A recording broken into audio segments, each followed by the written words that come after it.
My name is Beatrice Maina from Mathira constituency, and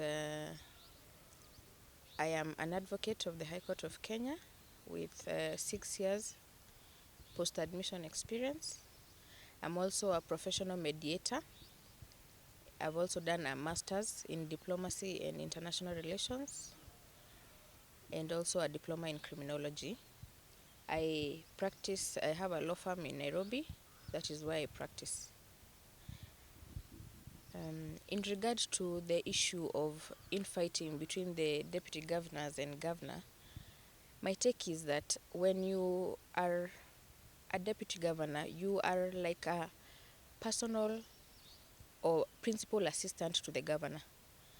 Therefore, you are supposed to work hand in hand and not fight with the governor. You're supposed to take responsibilities for the governor like an assistant, like the way a PA of any politician would be. You take I don't want to say take orders, because it's a friendly relationship. You're supposed to request to be given roles, and the governor is supposed to give you roles. For example, if you look at a county like Machakos County, the deputy governor has also been given the role of CC Finance. So you see, in that county, the deputy governor is not just idling. He also has that CC Finance role that he's doing, and that makes him relevant. So I would advise other counties to emulate a county like that one, to take up roles, to work hand in hand, to take up other roles in the county so that to remain relevant, but not look like it's a competition between you and the governor. Because when you are the deputy governor, the governor appointed you to be their deputy. It is the governor who decides who will be my running mate. It's more or less a running mate.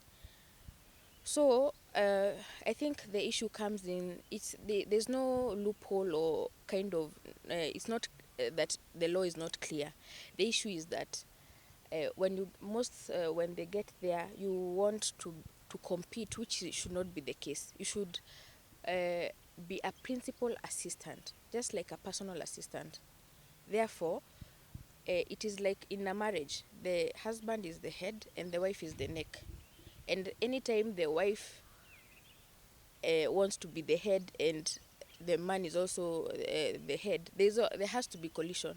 And I think that is I'm just using it as an analogy, that is the issue in the county. Because when you want to compete with the head, definitely there has to be a collision of some sort. So my advice would be that if you are a deputy to the governor, you be a deputy, work hand in hand, be allocated a department to head in the county, so that you can also help the governor to achieve the agendas that that are there in the county. Because once there is that friction, then the agendas of the governor cannot be achieved. There'll be some sort of competition and lack of agreement anyway in any situation, whether it is in politics, in friendship, in family. If there is no coalition, or rather working together, then agendas of the county, all of them fail. So my advice is that you be a deputy governor, act like a principal assistant, assist the governor to achieve the agendas in which they were elected for. What I would say for the situation you have mentioned in Nyeri, that is quite unfortunate, because locking out a deputy governor means that already there's an arm of government that is already failing, whereas that deputy governor would actually be assisting the governor, for example, those projects that the governor is doing. So once the deputy is out of office and probably now clearly working from another station, that means already the functions of the county are entirely controlled by the governor. And for that situation, I would say it's quite unfortunate, and I would advise them to have a round table meeting and whatever stalemate there is, whatever friction there is, that they look at the bigger picture. What are the needs of the Nyeri people? Because the Nyeri people are the ones who put them there. Because if you look at your personal, it's not being a leader, it's not about your personal interest, it's about interests of the people. It is not about you. Politics should never be personal, and I think that is the issue with that situation, because once you personalize counties, then who hurts? At the end of the day, it is the people who are hurting. Development agendas are entirely controlled by one person. Then you know, at the end of the day, mwenye the person who hurts is the common mwananchi, which is unfortunate. So for that issue, I would advise that they sit down. It is not that the constitution is silent. Actually, it is uh, it is that on the ground, constitution is one thing. Implementation of the constitution is another thing.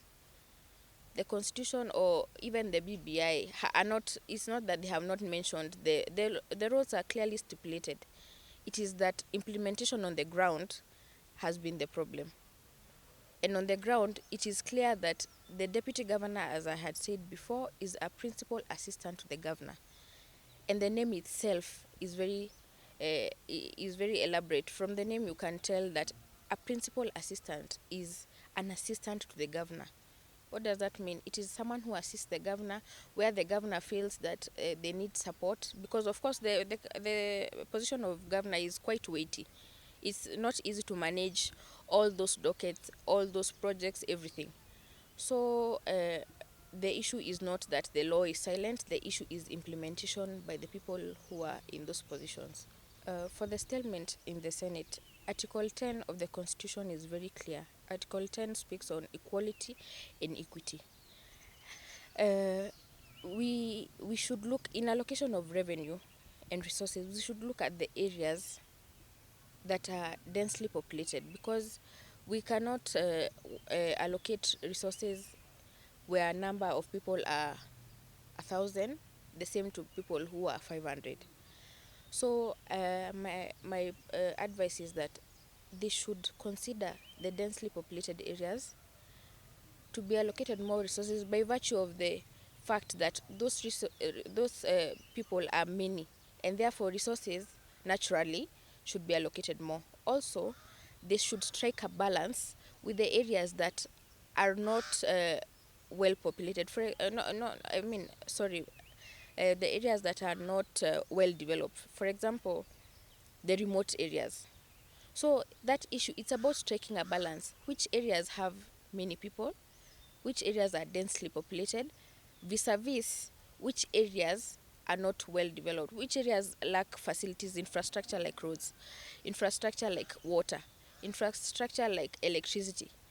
It's about striking a balance between those two areas. Otherwise, if we just allocate resources just to the densely populated areas, ignoring the other areas that are not developed but maybe the population is not so high, then one side will be more uh, weighty than the other. So it's about striking that balance. That is what I would say. It's about looking at which areas are not well developed vis-a-vis which areas are densely populated.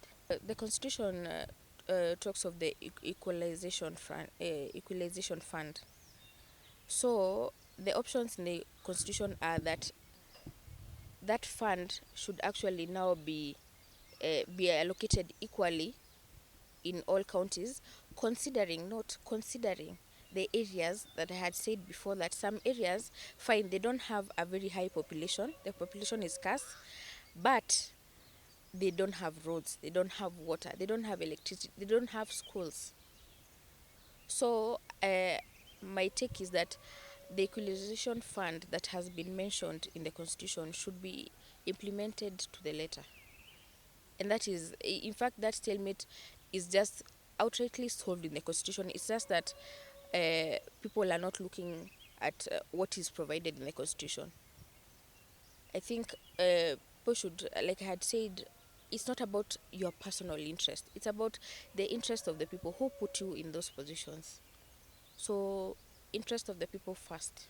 Uh, Unfortunately, that stalemate has now forced counties, for example, Kisumu, to take even bank overdrafts to pay salaries because county employees have not been paid due to this stalemate.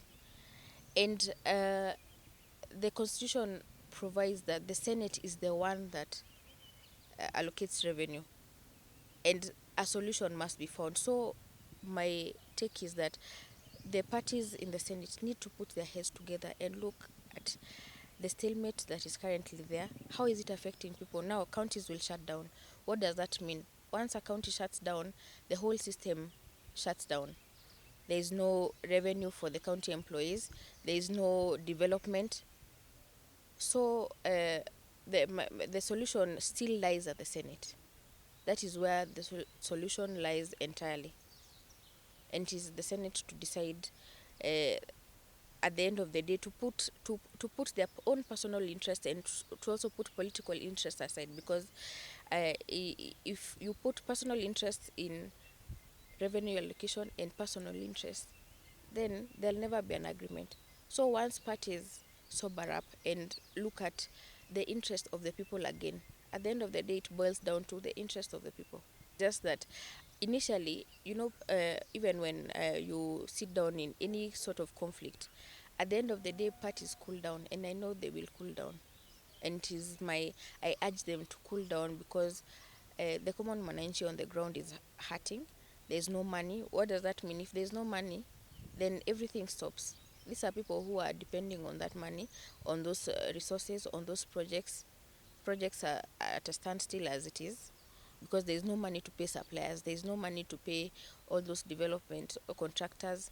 So uh, the stalemate will be at the Senate, and it is the Senate to decide on.